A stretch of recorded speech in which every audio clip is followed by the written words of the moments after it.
नमस्कार दोस्तों, मैं हूं शोभित और आज के वीडियो में हम ये डिस्कस करने वाले हैं कि जो IMU CET का 2023 का जो पेपर आया था उसमें मैथ्स में कहाँ से क्या क्या चीज़ें पूछी गई थी। मतलब आप अगर देखोगे तो हम आई बटन पे वो वाला वीडियो भी डाल देंगे जिसमें हमने 2022 और 2021 के पेपर डिस्कस किए हैं। लेकिन फ़िलहाल हम बात करने वाले हैं 2023 के पेपर के बारे में, जो लास्ट ईयर का पेपर है। कई लोग पूछते हैं ना सर कौन से इंपॉर्टेंट टॉपिक है, हमें किससे पढ़ लेना चाहिए, किससे नहीं पढ़ना चाहिए। तो हम ये डिस्कशन करेंगे कि अभी मैथ्स में जो टॉपिक्स पूछे जा रहे हैं उनमें कौन से टॉपिक इंपॉर्टेंट हैं और कौन से टॉपिक इंपॉर्टेंट नहीं है। 11th से क्या पूछा गया है, 12th से क्या पूछा गया है, क्योंकि पहले 11th और 12th से 50-50% आ जाता था।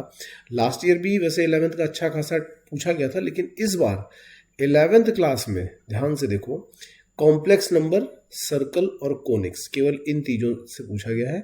वो भी कॉम्प्लेक्स नंबर के 6 क्वेश्चन है। और इंपॉर्टेंट बात यह है कि इसमें क्यूब रूट ऑफ यूनिटी भी पूछा गया है। वैसे तो बेसिक क्वेश्चन ही पूछे जाते हैं कि मॉड्यूलस क्या है, आर्ग्यूमेंट क्या है, ठीक है, इस तरीके के क्वेश्चन पूछे गए, लेकिन इस बार इसमें क्यूब रूट ऑफ यूनिटी का भी क्वेश्चन था। सर्कल का एक कॉमन क्वेश्चन होता है, बड़ा सिंपल सा क्वेश्चन था। एक क्वेश्चन कोनिक का है जो कि शिफ्टेड इलिप्स है। शिफ्टेड इलिप्स मतलब जिस इलिप्स को हम लोग शिफ्ट कर देते हैं, सेंटर के बजाय कहीं और पे, सेंटर उसका ओरिजिन के बजाय कहीं और चला जाता है, वो वाला क्वेश्चन था। अब आप देखो 50 में से केवल 8 क्वेश्चन हैं जो 11th क्लास से पूछे गए, ठीक है, और उसके अलावा बाकी सारे के सारे क्वेश्चन 12th क्लास से पूछे गए, ठीक है। हो सकता है एक आध क्वेश्चन कम या ज़्यादा कहीं हो, मेरी कैलकुलेशन में मिस्टेक हो, that is a different thing, but ये सारा कुछ उसमें पूछा गया है। 11th से काफ़ी कम पूछा गया है, तो इस बार चांसेस हैं कि 11th से थोड़ा ज़्यादा पूछा जाएगा। पिछली बार कम पूछा गया था, ऐसा मैं सोच रहा हूँ। मतलब आप अपने हिसाब से भी थोड़ा बहुत दिमाग लगा सकते हो, जैसा मैं सोच रहा हूँ वो मैं आपको बता रहा हूँ। 12th में देखते हैं 12th में किससे किससे क्या क्या पूछा गया है। तो 12th के टॉपिक अपने पास ये है। सबसे पहले आते हैं रिलेशन एंड फंक्शन पे। रिलेशन एंड फंक्शन से पूरे 5 क्वेश्चन पूछे गए हैं, 5 क्वेश्चन, जिसमें पॉलिनोमियल वाले 1-2 क्वेश्चन हैं और कई सारे क्वेश्चन हैं। मतलब ये पूरा पेपर हम क्लास में सॉल्व करेंगे तो वहाँ पे मैं डिस्कस करूँगा एक बार, बट फिलहाल मैं बता रहा हूँ रिलेशन एंड फंक्शन से 5 क्वेश्चन पूछे गए हैं।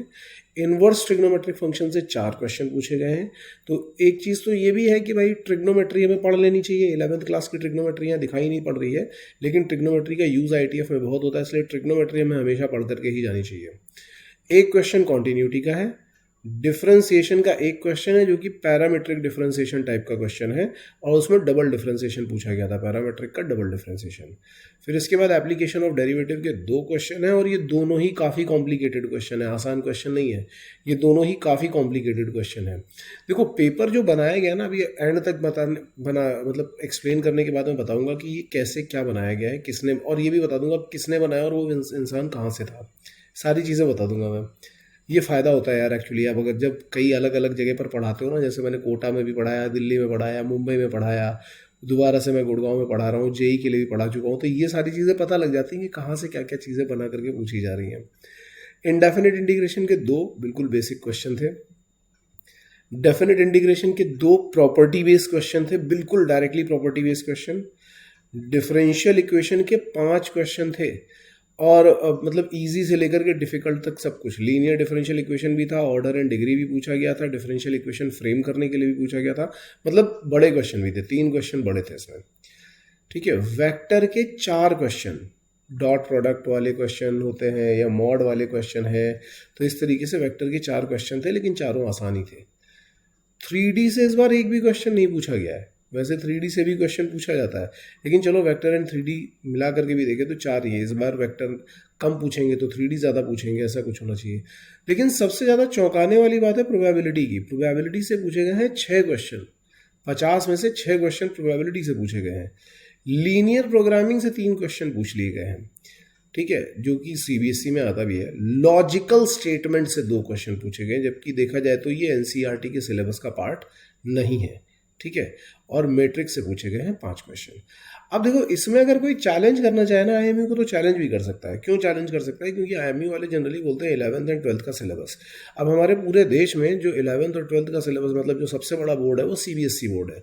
तो देखा जाए तो CBSE का जो भी सिलेबस है वो माना जाना चाहिए। इवन ISC में भी CBSE का ही सिलेबस पूछा जाता है। उसके अकॉर्डिंग लॉजिकल स्टेटमेंट उसके सिलेबस में नहीं आता। लेकिन ये जो पेपर बनाया गया है, लॉजिकल स्टेटमेंट में बता देता हूँ, महाराष्ट्र बोर्ड में पूछा जाता है। तो तो ये किसी महाराष्ट्र के बंदे ने या जो वहाँ रहता है वहाँ उस वाले बंदे ने वहीं की बुक उठा करके पेपर बना करके दे दिया है, ठीक है। तभी उन्होंने ये लॉजिकल स्टेटमेंट यूज़ कर लिया है, जबकि लॉजिकल स्टेटमेंट एक्चुअल में यूज़ नहीं किया जाना चाहिए, क्योंकि जो सबसे बड़ा बोर्ड है, जो दो सबसे बड़े बोर्ड है उनके बारे में हम बात कर रहे हैं। तो लॉजिकल स्टेटमेंट किसी पर्टिकुलर स्टेट बोर्ड की कहानी है, पता नहीं क्यों उन्होंने यहाँ पे पूछ लिया है, ये नहीं समझ में आ रहा है।